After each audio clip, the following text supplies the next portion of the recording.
네,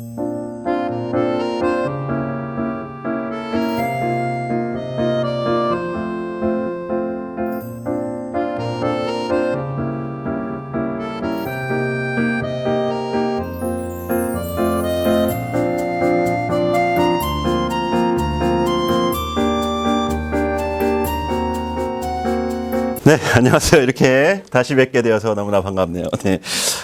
저번 시간에는 이제 타미노 왕자가 부르는 아리아까지 저희가 들어봤는데요. 그럼 이제 다시 이야기를 이어가 보겠습니다. 왕자는 마술피리를 받고, 이제 입에 자물쇠가 채워졌던 파파게노 역시 이제 다시는 거짓말을 하지 않겠다고 사정사정을 해서 다시 자물쇠가 풀리고, 대신에, 파파게노 역시 마법 물건을 하나 받습니다. 은종을 받아서 이걸로 왕자를 같이 도우라고 합니다. 그래서 이제 이 둘은 차라스트로, 악당이 있는 차라스트로의 성으로 찾아가는데, 그때 이제 또 요정 같은 세 소년이 나타나요. 세 명의 소년이 그들을 이제 인도해서 그 차라스트로의 성으로 이제 공주를 구하러 가게 됩니다. 그 구하러 가는 과정에서 먼저 파파게노에게 먼저 보내요. 그래도 이제 타미노 왕자가 자기는 왕자니까 자기가 이렇게 먼저 나타나는 것보다 내가 가고 있다는 걸 알리기 위해서 파파게노를 먼저 보내서 그 파미나 공주에게 알려요. 그래서 파미나 공주를 파파게노가 만나게 되죠. 그래서 또 만나서 타미노 왕자의 그 사진을 또 보여줍니다. 공주에게. 그러니까 정말 이분이 나를 구하러 오는 거냐고 그러면서 또 사랑에 빠져요. 이들은 아직 만나지도 않았는데 서로 사랑에 빠져버립니다. 네. 한편 이제 사원에 다다른 왕자, 이제 파파게노를 먼저 보냈으니까 왕자는 혼자 갔잖아요. 그래서 혼자 딱 가서 이제 들어가려고 하는데 그 커다란 문에서 물러가라는 얘기를 하며, 그래서 하지만 이 왕자는 그 공주를 구하고자 하는 그 신념으로 계속 나아갑니다. 그러다가 마지막 문에서 한 선인을 만나는데 그 선인이 이제 얘기하는 걸 들어보니까 계속 서로 얘기를 조금 주고받다 보니까 자기가 생각하고 있던 밤의 여왕이 사실은 나쁜 사람이고, 자기가 무찌르려고 갔던 차라스트로가 선한 사람이었던 거예요. 네. 그래서 이 모차르트 오페라 이 마술피리에서 보면은 선과 악이 전도되는 현상이 여기서 일어납니다. 악당이라고 여겼던 차라스트로는 실은 지혜와 이성과 그 다음에 자연이 삼위일체를 이루어서 사람들에게 행복하고 절도 있는 삶의 길을 가르쳐주는 사람이라는 것을 깨닫게 되는 거죠. 이 모차르트 마술피리를 보면 3이라는 숫자가 굉장히 많이 나옵니다.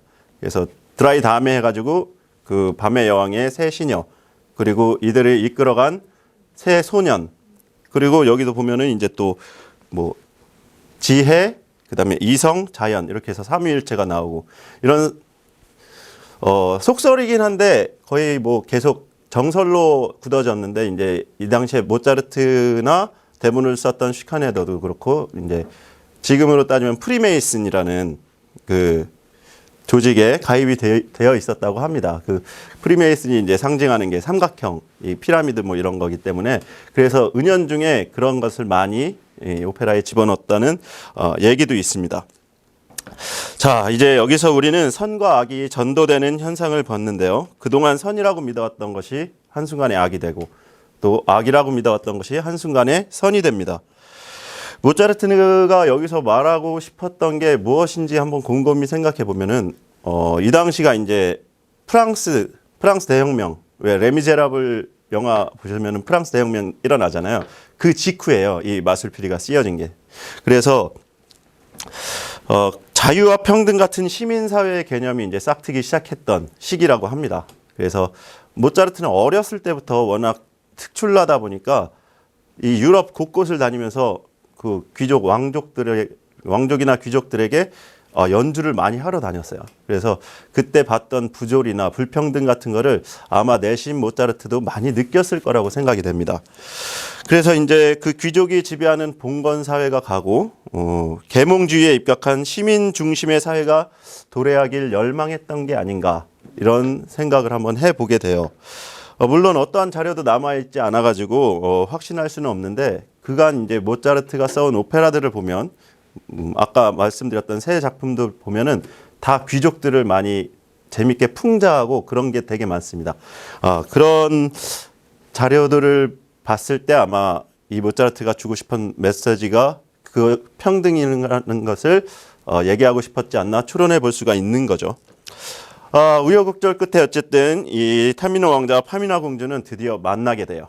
네, 드디어 이제 만나게 되는데 이들의 진정한 한 쌍을 위해서는 시련의 사원을 거쳐야 된다고 자라스트로가 말을 합니다. 왜냐하면 둘이 만나기 전에 깨끗해져야 된다고 서로. 그래가지고 그 시련의 사원에 이제 거쳐야 되는데 그 선인들이 이렇게 말해요.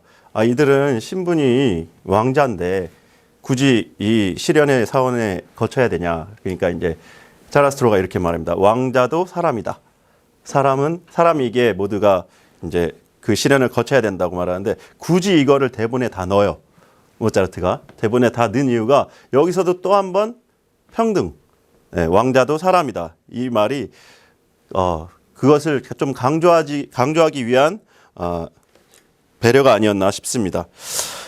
그리고 이 시련의 사원에 이제 들여보내기 전에 자라스트로가 노래를 불러주는데 그게 바로 아까 제가 처음에 불러드렸던 오 이시스 오시리스.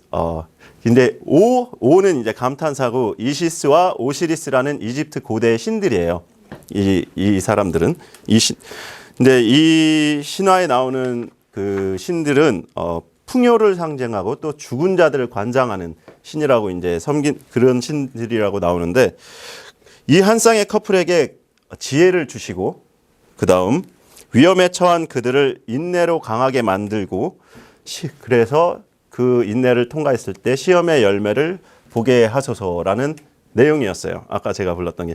그래서 이 곡을 처음에 부른 이유가 이제야 나오는데 이제 요즘에 이제 어렵잖아요. 코로나19로 인해서 많은 사람들이 힘든 상황에 처해져 있는데 그래서 저는 이 곡을 부르면서 우리가 인내로 이 시기를 이겨내면 정말 달콤한 또 열매를 얻지 않을까라는 싶은 심정에 담아서 노래를 불렀습니다. 근데 잘 전달됐는지는 잘 모르겠네요. 끝날 것 같지 않은 이 시기가 지혜롭게 인내한다면 우리 또한 그 열매를 보게 될 것이라는 소망을 담았습니다.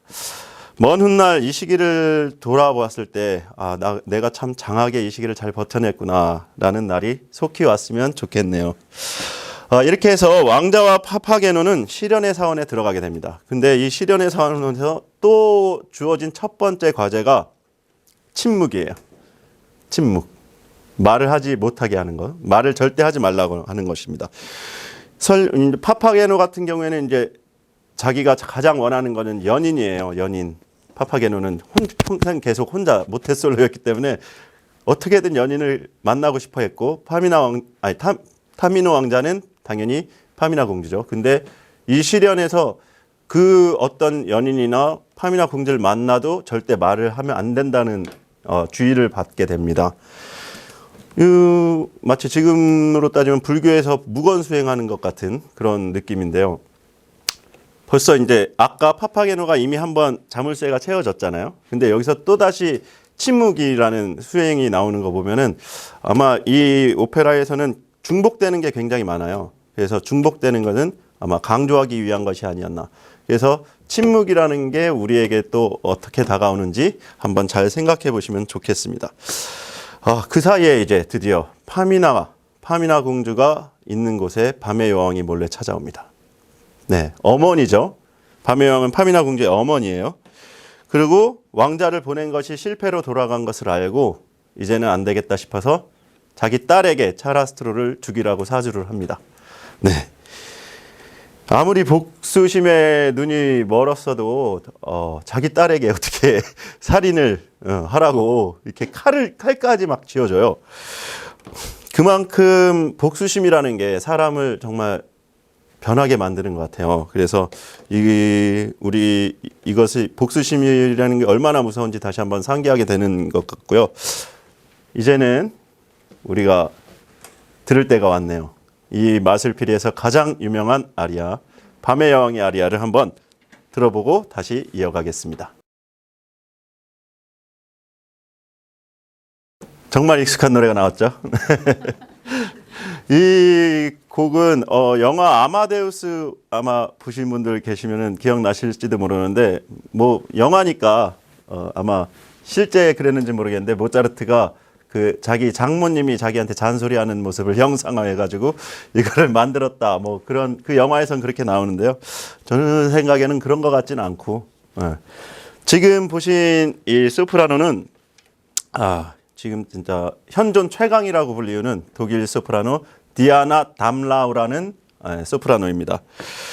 이 노래가 어려운 것은 이제 정말 극고음, 하이 F라는 극고음을 내야 되는 것도 있지만 그냥 극고음만 내는 것이 아니라 이 드라마틱한 소리로 극고음을 내야 되는 거예요. 그러니까 그냥 보통 우리가 가벼운 소프라노들이 이 노래를 많이 부를 수 있지만 이 복수심에 불타오르고 막 증오에 가득 차서 딸에게 이렇게 하는 그 장면을 느낌을 주기에는 많이 부족한 거죠. 그래서 드라마틱 콜로라투라 소프라노라고 해가지고 세계에 참 드물어요. 이런 드문 소프라노가 바로 이 방금 보여드렸던 디아나 담라우라는 소프라노이기 때문에 나중에 또 한번 찾아보시면 좋을 것 같고요.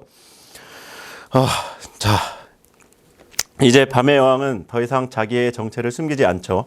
이제 악의 화신으로 이미 드러냈습니다. 근데 또 그러자마자 이제 사라져요. 이렇게 쑥 칼만 쥐어지고 슥 사라진 다음에 뭐 그 중간에 어떤 뭐 모노스타토스라는 사람도 나오고 그런데 그 사람은 이제 빼고 바로 그 다음 장면이 이제 자라스트로가 다시 나옵니다. 그래서 아까 자라스트로가 다시 나오는데 그리고 부르는 노래가 바로 지금 제가 불러드릴 곡입니다. 인 디젠 하일리겐이라는 노래인데요. 신성한 이 전당에서는 복수를 알지 못한다. 한 사람이 쓰러지면 사랑은 그를 책임지게 하고 친구의 손에 이끌려 기쁘게 더 좋은 나라로 들어가도다. 이 신성한 성벽 안에선 사람들은 서로 사랑하고 배반은 있을 수 없도다. 그러므로 원수까지도 용서를 받는도다. 이 가르침을 기뻐하지 않는 자는 인간이 될 자격이 없도다. 이런 내용이에요. 그래서 이런 내용을 제가 한번 불러보고 다시 이어가겠습니다.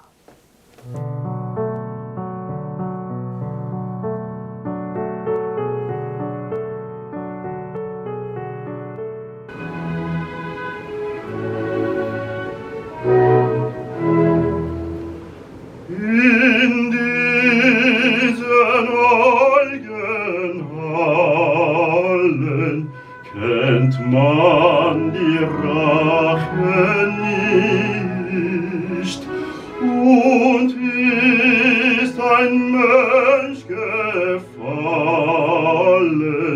führt Liebe ihn zur Pflicht.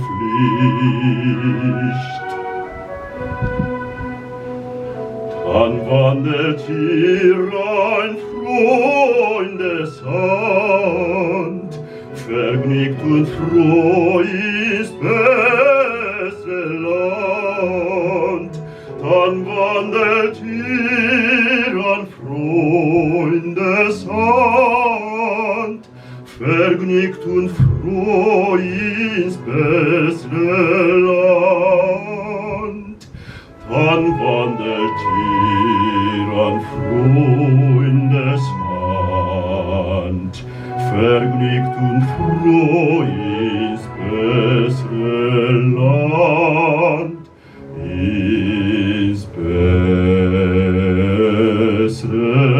Land.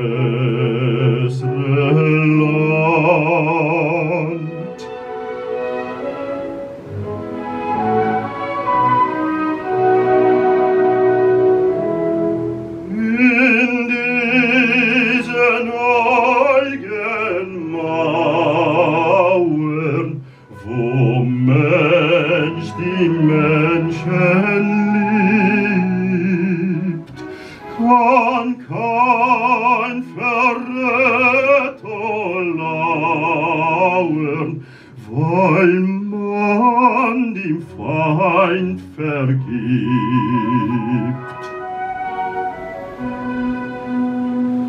Wenn solche Lehre nicht erfreuen, verdient nicht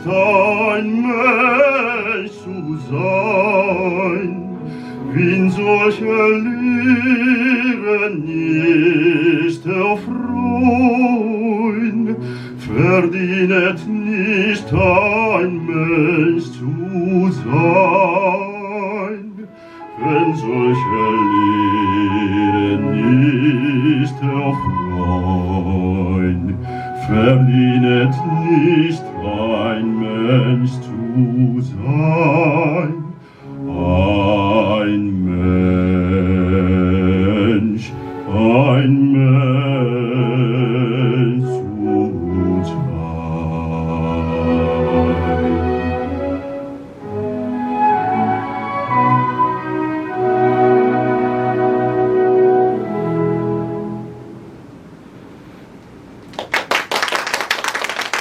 네, 감사합니다. 네, 방금 보신 아리아와 그 밤의 여왕의 아리아와 지금 제가 불러드린 이 아리아의 차이점이 너무 극명하게 대조가 되죠. 거기서는 밤의 여왕 같은 경우에는 하이 F로 막 하하하 하고 찍었다면은 이 자라스트로는 로우 F예요. 로우 F까지 소리를 냅니다. 그래서 그 둘의 선과 악이 정말 극명하게 대조되게끔 이 오페라에서 만들었고요. 저도 이 노래를 부르면서 정말 이런 이상적인 세상이 오면 얼마나 좋을까. 정말 배반도 없고 또 쓰러진 친구가 있으면 사랑으로 이끌어주고 네, 그리고 정말 원수까지도 용서할 수 있는 이런 세상이 올 수 있을까, 오면 얼마나 좋을까라는 생각을 하면서 이렇게 불러보았습니다. 이제는 어느덧 오페라의 마지막을 향해서 달려가고 있습니다. 침묵의 시련을 견디고 있던 타미노 왕자와 파파게노가 이제 그 둘 또한 또 극명하게 대조를 이루죠. 같이 시련의 사원에 들어가서 침묵을 해야 되는데 파파게노는 옆에서 계속 떠들어요.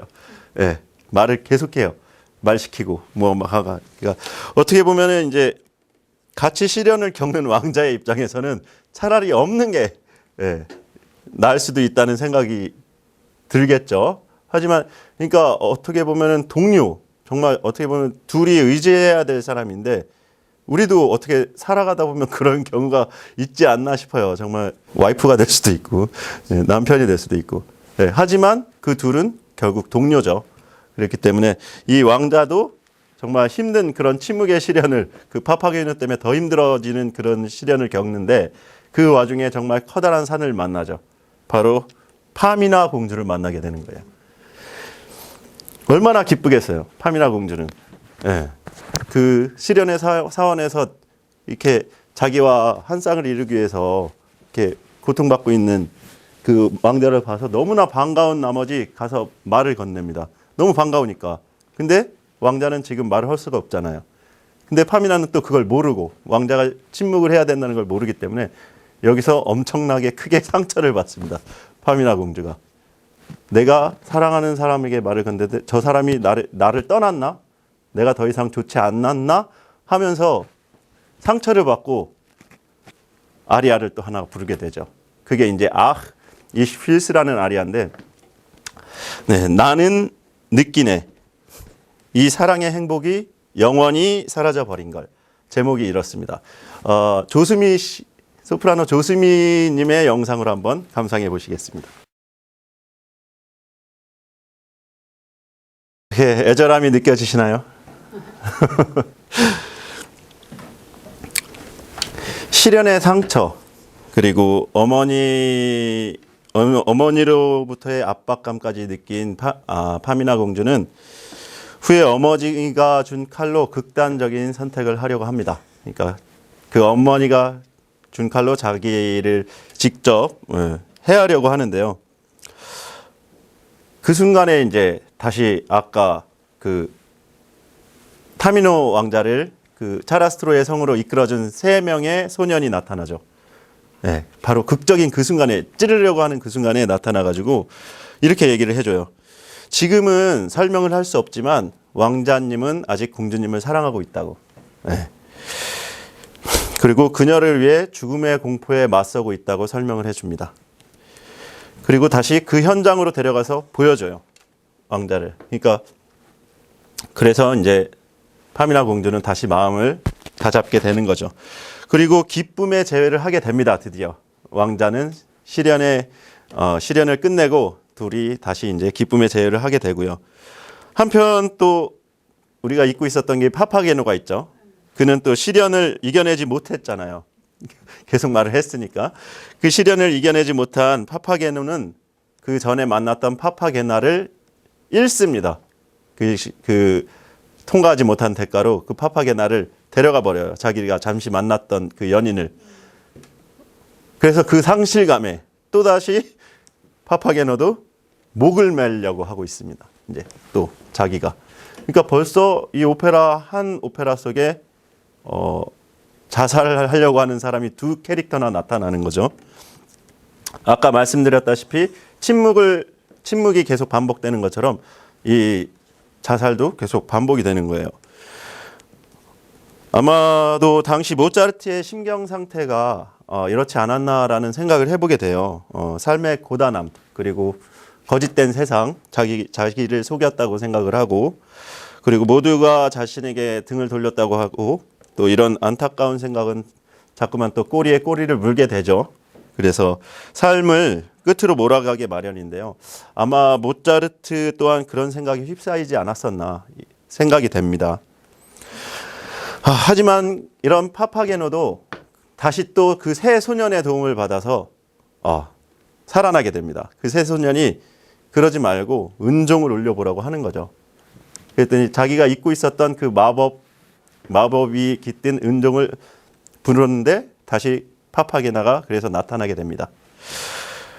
그래서 이제 또 파파게나도 기쁨의 제외를 하게 되죠, 서로. 그래서 이제 서로 부르는 게 이번엔 준비를 안 했는데 너무 길어질까봐 준비를 안 했는데 그거 아시죠? 그 파빠빠 빠빠빠빠 빠빠빠빠빠빠빠빠빠 이런 노래가 있어요. 둘이 뒤에 막 주고받고 막 너무 알콩달콩 부르는 노래가 있어요. 그래서 우리 애는 몇 명 낳고 막 이런 내용을 하면서 기쁘게 아주 제외를 하죠. 우리 삶에 있어서 이렇게 정말 어려운 시기에 새 소년과 같은 사람이 반드시 저는 있다고 생각을 합니다. 아무리 어렵고 힘든 상황에 처했어도 세상이 나를 버린 것 같더라도 결코 우리를 버리지 않을 사람들, 그런 사람들을 찾고 발견해 나가는 것이 또한 우리가 살아가야 하는 이유가 아닌가 생각이 되고요. 오페라의 결말은 시련을 이겨낸 타미노 왕자나 또 시련을 이겨내지 못한 파파게노나 똑같이 해피엔딩으로 끝나요. 여기서 이제 모차르트가 우리에게 말해주는 것이 저는 이렇게 생각을 해요. 인생에 있어서 성공과 실패가 그리 중요하지는 않다는 것입니다. 진정한 행복을 찾는 것은 아마도 사랑을 찾는 것이 아닌가. 이거를 모차르트가 죽기 전까지 우리에게 주려고 했던 메시지가 아닌가 싶어요. 두 번에 이렇게 걸친 강연을 통해서 여러분은 오페라 속의 보물을 좀 찾으셨나요? 각 사람마다 들으신 모든 분들마다 이제 자기에게 다가온 보물은 아마 다 다를 거라고 생각을 해요. 이 오페라 속에 숨어 있는 메시지, 모차르트가 주고자 하는 메시지일 수도 있고, 아니면 또 아름다운 음악일 수도 있고요. 아니면 이 음악을 부른 가수일 수도 있을 것 같습니다. 그 보물이 무엇이 됐든 꼭 찾으셨길 바라며 오늘 강연은 여기서 마치겠습니다. 감사합니다.